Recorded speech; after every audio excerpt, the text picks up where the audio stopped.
السلام علیکم ورحمۃ اللہ وبرکاتہ۔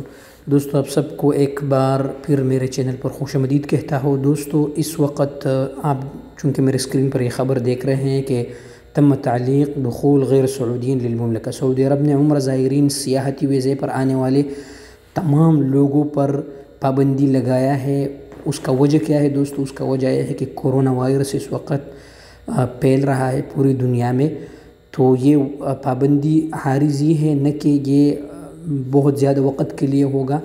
اور یہ سعودی عرب حکومت یہ اس لیے کر رہا ہے تاکہ جو لوگ یہاں پر عمرے کے لیے آئے وہ بھی صحت مند ہو، یہاں کے رہنے والے جو لوگ ہیں وہ بھی صحت مند ہوں۔ اور جو تفصیلی مراسلہ ہے وہ میں نے دیکھا، اس میں لکھا تھا کہ سعودی عرب اس وقت بین الاقوامی طرز پر صحت کے معیار کو بہتر بنانے کے لیے ایئرپورٹ پر اسکریننگ کا کام کر رہا ہے۔ جیسا ہی وہ کمپلیٹ ہوگا انشاءاللہ تو عمرہ زائرین اور سیاحتی ویزے جو بھی ہیں وہ ڈائریکٹ جاری کریں گے دوستو۔